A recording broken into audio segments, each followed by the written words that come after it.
Actually এটা খবৰ আছিলে যে যিবিলাক IMFL মানে যিবিলাক IMFL দোকানত বিক্ৰী কৰে তেওঁলোকে এইটো মানে তেওঁলোকৰ নিজৰ দোকানত বিক্ৰী নকৰি এইফালেদি মেৰাপানীৰ ফালেদি নি পেলাই তেওঁলোকে নাগালেণ্ডলৈ ছাপ্লাই কৰে। আৰু এই গ্ৰুপটো মেইনলি আপোনাৰ মৰিয়নি আৰু তিতাবৰ ফালৰ আছিলে। সেই খবৰ ভিত্তিতে আজি মানে 2-3টামান স্পেচিয়েল নাকা লগোৱা হৈছিলে, লেড বাই আমাৰ দুজন DSP প্ৰফেশ্যনেল আৰু OC আছিলে, IC আছিলে। তো তেওঁলোকে এই গাড়ীখন ধৰিলে, ট্ৰাকখন ধৰিলে, য'ত 959 কাৰ্টুন এইটো IMFL পোৱা গৈছে। লগত এখন বলেৰো আছিলে, তেওঁলোকে এস্কৰ্টিং কৰি আহি আছিলে। তো তাতো ইনিচিয়েলি টোটেল 7জন মানুহক ধৰা হৈছে, ইনক্লুডিং 2জন ড্ৰাইভাৰ। তাৰপিছতে যিজন মেইন কিংপিন যিটো BD ৱাইন শ্বপ মৰিয়নি, তাৰে যিজন মালিক তেওঁৰ নাম বিপুল দেউৰী, তেখেতকো ধৰা হৈছে।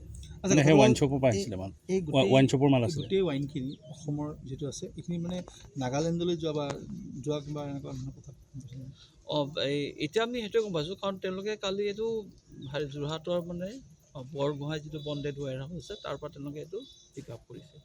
আৰু এইটো তেওঁলোকে মানে মৰিয়নিত তেওঁলোকে আনলোড কৰিব লাগে তেওঁলোকৰ দোকানত আনলোড কৰা নাই, ৰাতি তাতে ৰাখি থৈছে।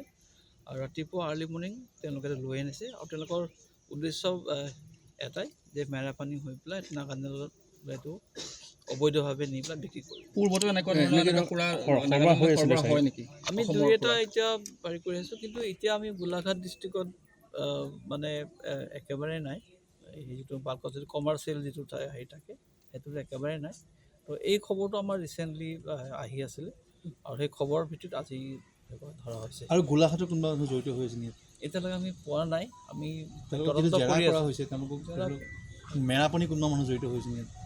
মেৰাপানী হৈ নাগালেণ্ডত এস্কৰ্টত কোনোবা স্থানীয় লোক আছে নেকি? যিহেতু এস্কৰ্ট নাই, আমাৰ ডিষ্ট্ৰিক্টৰ কাকো পোৱা নাই। আমি গোটেইকেইজন আমাৰ যোৰহাট ডিষ্ট্ৰিক্টৰে পাইছোঁ। আচ্ছা, কিমান টকাৰ মূল্য হ'ব বুলি কথা? টোটেল এইটো more than 39 lakhs। এতিয়া এই আৰু মানুহ ধৰিব নেকি? চাই লওক তদন্তত যি ওলাই। এতিয়া 8জনক ধৰা হৈছে এতিয়ালৈকে 8জনক ধৰা হৈছে। ঠিক আছে, ঠিক আছে। ইতিমধ্যে